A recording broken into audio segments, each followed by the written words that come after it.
Daqui a pouco a gente traz os trechos mais importantes do depoimento do presidente Jair Bolsonaro. Pitoli, eu queria começar com um post que ele fez nas redes sociais, logo depois de ter participado do depoimento no STF.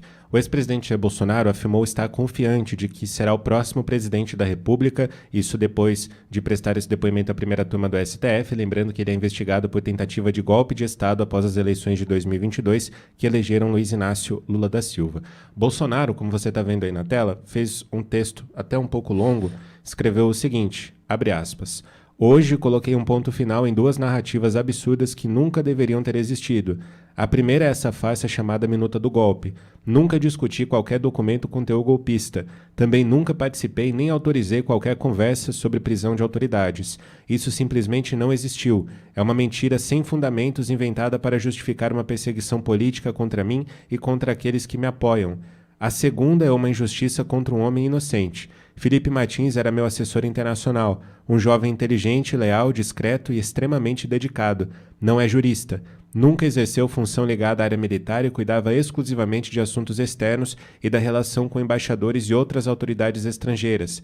É completamente ilógico, para não dizer absurdo, supor que ele participaria de uma reunião sobre temas de segurança interna, especialmente uma reunião reservada com os comandantes das Forças Armadas. Felipe passou mais de 6 meses preso em um presídio junto com criminosos comuns, acusado injustamente de ter embarcado comigo em um voo presidencial. Durante todo esse tempo, nem a Polícia Federal, nem a Procuradoria me perguntaram se ele estava nesse voo, pois sabiam que a resposta seria negativa e que a prisão se baseava numa falsidade. Até hoje ele segue preso em sua casa, sob censura e proibido de trabalhar, de visitar seus pais, de ver sua filha e de ter uma vida minimamente normal. Até quando vão continuar com essas injustiças? Até quando vão sustentar essas mentiras? Essas narrativas foram fabricadas para sustentar acusações sem provas, sem fatos e sem qualquer vínculo com a realidade. E quem fabrica versões para condenar inocentes não defende a democracia, destrói o Estado de Direito. Fecha aspas. Pitoli. Olavo, começo contigo. Entendo o Bolsonaro assertivo, né, uma fala importante, um texto importante, depois de um interrogatório que até nos surpreendeu. Né? Um início tenso, como qualquer início diante de um juiz, diante de um presidente, como ele quis ser chamado ontem, né, o tal do Moraes. Mas, enfim, vejo neste texto o que nós imaginávamos como resultado do interrogatório do presidente Bolsonaro. Olavo. Alexandre de Moraes está aprendendo a ser midiático.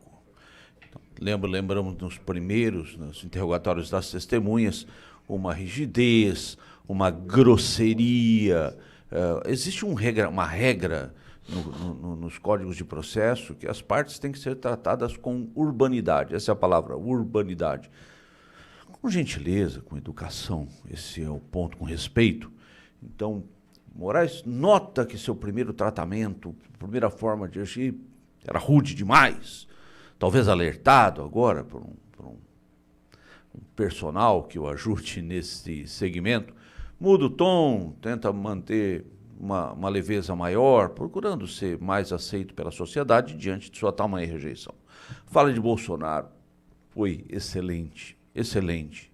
Aqueles que esperavam embate não esperavam a inteligência natural de Bolsonaro. Não era inteligente o embate. Ali era um depoimento diante de alguém que tem o poder de mandar o outro para a cadeia. Ali era desse jeito. Bolsonaro fala a verdade. Uma expressão ótima. Bolsonaro foi Bolsonaro. Falou o que tinha que falar, não fez negativas, não negou o óbvio. Estava lá, o óbvio estava exposto, havia provas, não se nega o óbvio. Explicou, e o que nós vemos no depoimento de Bolsonaro, essa sinceridade peculiar.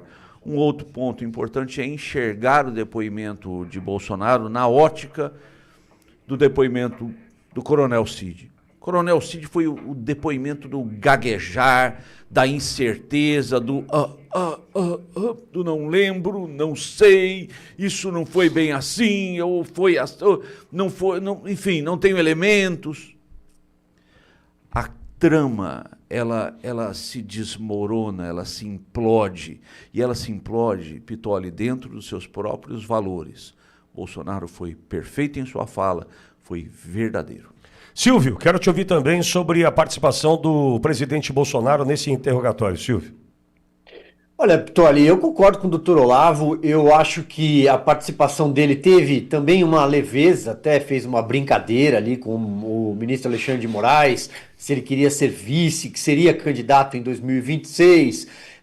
Foi um julgamento de fato num outro tom, é um interrogatório, na verdade, né? É uma fase de interrogatório. Teve um outro tom e não aquele anterior que conhecemos muito bem do ministro Alexandre de Moraes. Só para citar um exemplo, quando ele ameaçou prender o ex-ministro Aldo Rebelo, numa das oitivas, o Aldo Rebelo testemunha do almirante Almir Garnier, e num dado momento ele diz, olha, eu vou prendê-lo por desacato, aquela figura autoritária, aquela figura policialesca, no papel que lhe cabe, aliás, é o papel dele nesse Supremo Tribunal Federal. Ele é o Procurador-Geral da República. Inclusive, nessa fase do interrogatório, ele atua como Procurador-Geral da República, porque o que assistimos foi uma atuação, eu diria até com o perdão, patética do Procurador-Geral da República, Paulo Gonet. Parecia despreparado, parecia que não estava ali, as perguntas completamente descontextualizadas, uma fragilidade, ou seja, ele ampliou, ele explicitou a fragilidade material de toda essa peça acusatória construída em cima de um roteiro cinematográfico da Polícia Federal, né? O relatório da Polícia Federal é uma peça hollywoodiana, se bem que eu acho que Hollywood, nem a Netflix toparia esse golpe do algodão doce, o golpe do cachorro quente, como a gente já tem tratado.